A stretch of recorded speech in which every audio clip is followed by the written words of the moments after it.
এখন গাঁৱত এজন পূজাৰী আছিল। পূজাৰীজনক গাঁৱৰ প্ৰত্যেকজন মানুহে ভাল পায়, কাৰণ তেওঁ মিছা কথা নকয়, অধৰ্ম কাম নকৰে, গাঁওখনৰ ভালৰ কথা চিন্তা কৰে, ভগৱানক বিশ্বাস কৰে। এদিন হঠাৎ গাঁওখনলৈ এটা বিপদ আহিল। গাঁৱত মাথাউৰিটো ছিগাৰ কাৰণে বানপানী হ'ল।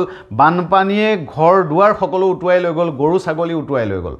বিপদত পৰা মানুহবোৰক বচাবৰ কাৰণে গাঁৱৰ ডেকা ল'ৰাবোৰে নাও লৈ আহিল, প্ৰত্যেককে উদ্ধাৰ কৰিলে।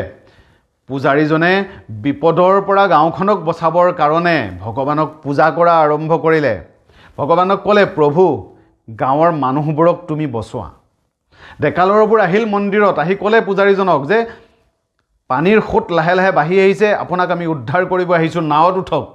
পূজাৰীজনে ক'লে, মোক ভগৱানে উদ্ধাৰ কৰিব, ভগৱানে মোক বচাব, তোমালোকে যোৱা, গাঁৱত বিপদত পৰা মানুহবোৰক গৈ বচোৱা। ল'ৰাবোৰ গুচি গ'ল, কাৰণ লাহেকৈ পানীৰ সোঁতটো বাঢ়ি আহিছে। এনেদৰে গ'ল সময়বোৰ, সোঁতৰ পৰিমাণ বাঢ়ি আহিল, ঘৰ দুৱাৰ গৰু ছাগলী সকলো উটুৱাই লৈ গ'ল। গাঁৱৰ মানুহবোৰে কন্দা আৰম্ভ কৰিলে যে পূজাৰীজনক গৈ কোনোবাই বচোৱা, কাৰণ মন্দিৰৰ ভিতৰতে তেওঁ আছে। অলপ সময়ৰ পাছত BSFৰ মানুহ আহিল। BSFৰ মানুহ আহি বিপদত পৰা মানুহবোৰক নাও লৈ উদ্ধাৰ কৰিলে। মন্দিৰৰ ওচৰত আহিও চিঞৰিলে যে ইয়াৰ ভিতৰত কোনোবা আছে যদি ওলাই আহা, আমি বচাবৰ কাৰণে আহিছোঁ, উদ্ধাৰ কৰিবৰ কাৰণে আহিছোঁ, পানীৰ সোঁত বাঢ়ি গৈছে। পূজাৰীজনে কিন্তু সকলো শুনাৰ পাছতো বাহিৰলৈ ওলাই নগ'ল, ভগৱানক পূজা কৰি আছে আৰু ক'লে, ভগৱান, মই জানো তুমি মোক উদ্ধাৰ কৰিব আহিবা, হে ভগৱান মোক উদ্ধাৰ কৰা। এনেদৰে গ'ল, লাহে লাহে পানীৰ সোঁত বাঢ়ি আহিল।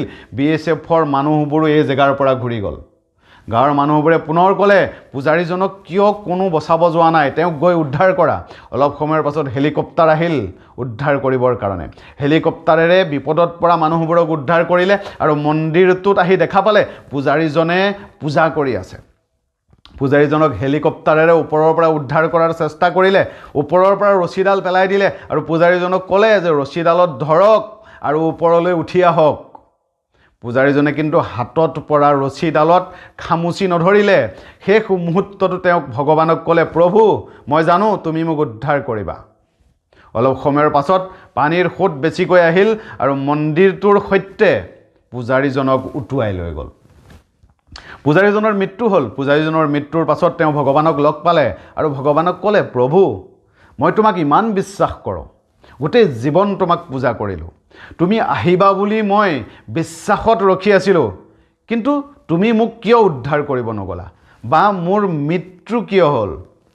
ভগৱানে হাঁহিলে আৰু ভগৱানে ক'লে যে কোনে কৈছে মই তোমাক উদ্ধাৰ কৰিব যোৱা নাই? মই বাৰে বাৰে বিভিন্ন কাৰক হিচাপে তোমাক উদ্ধাৰ কৰিব গ'লোঁ, তোমাক পথ দেখুৱাৰ যত্ন কৰিলোঁ। BSFৰ নাওখন ময়ে তোমাৰ ওচৰত পঠাইছিলোঁ কাৰক হিচাপে, তোমাক বাৰে বাৰে শব্দৰে উচ্চাৰণ কৰিছিলোঁ, আহা আহা আহা, কিন্তু তুমি বহাৰ পৰা উঠি নাওখনত বহাৰ চেষ্টা নকৰিলা। শেষ মুহূৰ্তটো তোমাক মই বচোৱাৰ যত্ন কৰিলোঁ। হেলিকপ্টাৰখন ময়ে কাৰক হিচাপে পঠাইছিলোঁ, ৰছীডাল তোমাৰ হাতত ময়ে পেলাই দিছিলোঁ, কিন্তু তুমি ৰছীডালত খামুচি ধৰাৰ চেষ্টা কিয় নকৰিলা? তোমাৰ আজি যে মৃত্যু হ'ল বা তুমি যে উদ্ধাৰ নহ'লা, ইয়াৰ কাৰণে জগৰীয়া মাত্ৰ তুমি, কাৰণ তুমি চেষ্টাই নকৰিলা বচাৰ, তুমি কৰ্মই নকৰিলা। মইতো তোমাক বচাবৰ কাৰণে বিভিন্ন চেষ্টা কৰিলোঁ, কিন্তু তুমি তোমাৰ ফালৰ পৰা ক'ত চেষ্টা কৰিলা? এইখন পৃথিৱীত ভগৱানৰ ভৰসাত বহি নাথাকিবা। কোনে জানে ভগৱানো তোমাৰ ভৰসাত বহি আছে, যে ভক্তজনে কাম কৰিব, কষ্ট কৰিব, চেষ্টা কৰিব আৰু মই মন ভৰি ফল দিম, আশীৰ্বাদ দিম।